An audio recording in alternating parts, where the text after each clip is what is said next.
And welcome back to Saturday Agenda. I'm Joe Pinning. Well, Russia sent international shockwaves across the globe as they beefed up their military presence on the Ukrainian border. Many have growing concerns about Ukrainian independence as tensions mount. And could we be going to war in 2022 to fight for another country's independence? Let's welcome former Chief of Staff at the National Security Council, Fred Fleitz, and John Fund is a national affairs reporter for the National Review, here to break all of this down for us.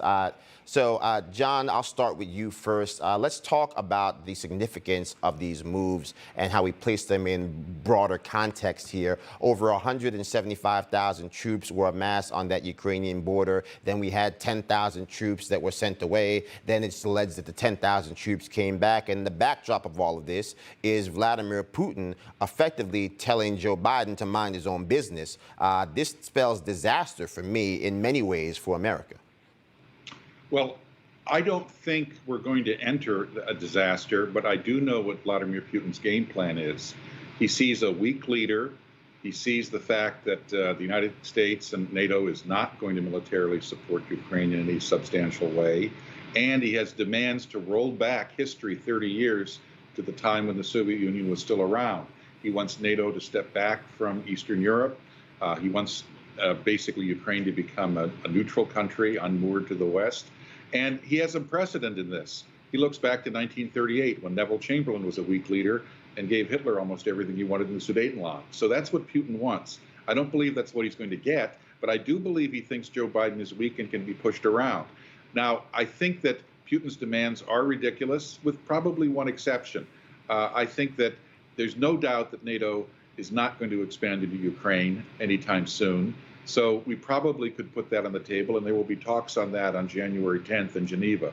Absolutely. Fred, want to bring you into this conversation because to John's point, he's talking about Neville Chamberlain, but there's also recent history now that we saw the last time that Joe Biden was hanging out at 1600 Pennsylvania Avenue. It was him at that time being vice president to Barack Obama, who effectively allowed Russia to claim Crimea for itself. And now we're looking at a similar dichotomy here, where Russia sees leadership that does not have the will to act, understands that we have an American people that have grown weary of war and might not understand the broader global geopolitical implications about allowing Russia to continue marching east, marching from east to west, as China also continues to march from east to west.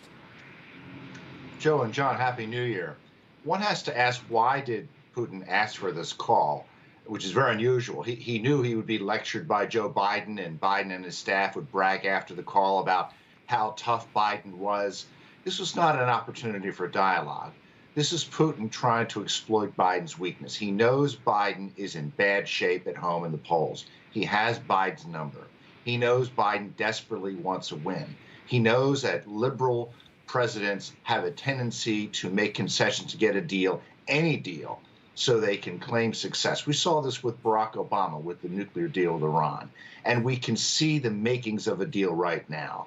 Biden said he's not going to put missiles into Ukraine during this meeting. He said we're not going to send troops into Ukraine, which I might add is the right position. I don't want to see American troops in Ukraine. We don't have strategic interests there.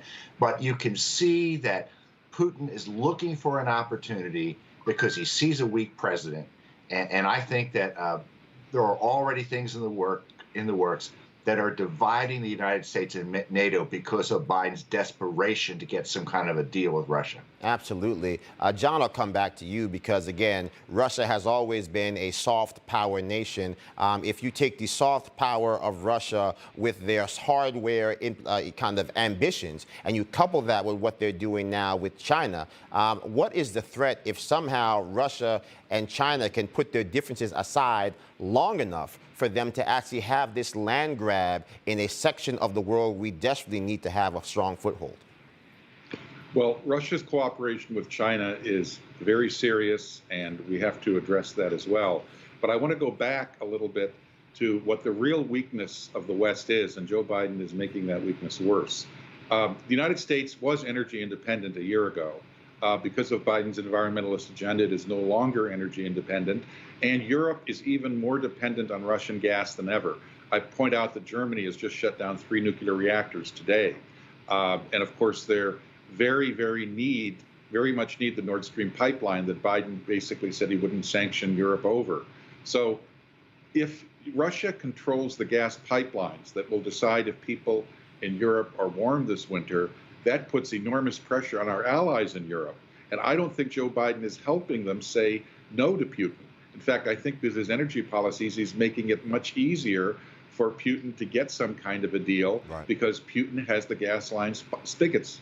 It's really crazy. And when we look at what's happened here, you have a U.S. government hell-bent in re-entering a Paris Accord with the premier signature being France, and yet 70% of France's energy comes from nuclear, all while we put our thumb on the scale, tell our allies they should not be using nuclear, basically thrusting them into the arms of Vladimir Putin and China for that energy dependency.